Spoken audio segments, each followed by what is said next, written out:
Hello and नमस्ते guys. आज हामी चाहिँ यहाँ खामाइदो नजिकको एउटा पार्कमा छौँ। यहाँनिर मेरो साथी अजय राई अनि म छौँ। आज हामी चाहिँ यहाँ अब तपाईहरू जब जापानमा छिरिसकेपछि काम लाग्ने एकदम इम्पोर्टेन्ट कुराहरू हुन्छ, जस्तै के कार्ड बनाउनु पर्छ, त्यो कार्डहरूले के काम गर्छ, कस्तो समयमा युज हुन्छ, त्यो सबै कुरा बताउन गइरहेछौँ। जस्तै हाम्रो यहाँनिर पासमो, cash card, insurance card, giro card, यिनीहरू धेरै कार्डहरू हुन्छन् र त्यो कार्डहरू चाहिँ के को लागि युज गरिन्छ भनेर हामीसँग हुनुहुन्छ आज एउटा साथी अजय राईजी हुनुहुन्छ। उहाँले सबै बताउनु हुनेछ। भिडियो लास्टसम्म हेरिदिनु होला। फलो, सब्सक्राइब, लाइक गर्न नबिर्सिनु होला। Thank you.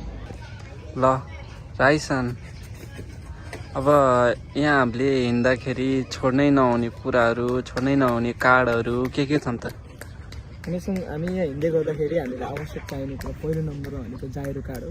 हामीले जाइरो कार्ड भनेको चाहिँ जापान टेक्न बित्तिकै हाम्रो एयरपोर्टमै बन्छ र त्यो जाइरो कार्ड भएन चाहिँ तपाईँहरू यहाँ जहाँसुकै जतिसुकै तपाईँहरूको ल्याङ्ग्वेज होस्, जेसुकै होस्, तपाईँले कतै पुलिसले तपाईँलाई समात्यो भने चाहिँ त्यसले त्यो बिना तपाईँ छुट्न सक्नुहुन्न। जाइरो कार्ड पहिलो नम्बरमा चाहियो।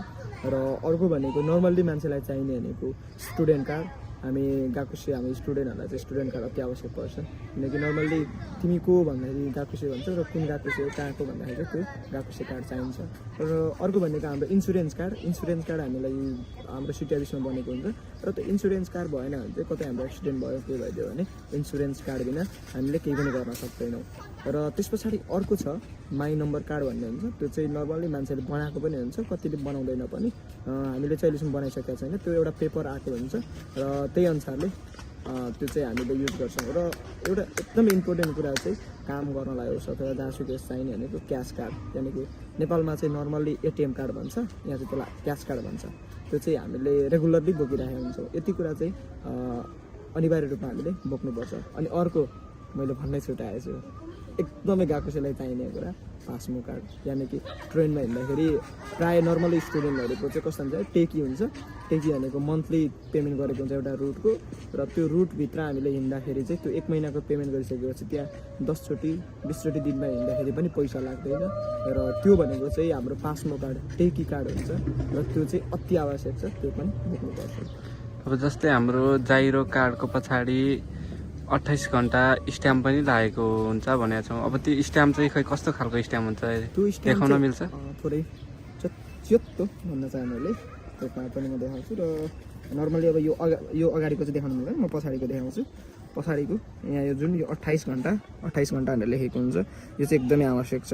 यदि यो लागेन भने चाहिँ हामीले काम गर्न मिल्दैन। हामीले यो यहाँ पार्ट टाइम जब गर्ने मान्छे हो, हामी त यहाँ पढ्न आएको, फुल टाइम हामी पढ्न आएको, पार्ट टाइम हामीले हप्तामा 28 घन्टा काम गर्ने हो। र यो भएन भने चाहिँ, यो छाप लागेन भने चाहिँ हाम्रो के हुन्छ भन्दाखेरि काम गर्न पाउँदैनौँ।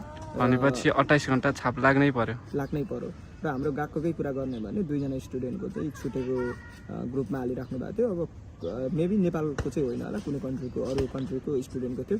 र त्यो पछि गएकोले चाहिँ त्यसलाई के भन्छ सहजीकरण गरेको थियो। त्यस्तै त्यो चाहिँ एकदमै आवश्यक कुरा हो।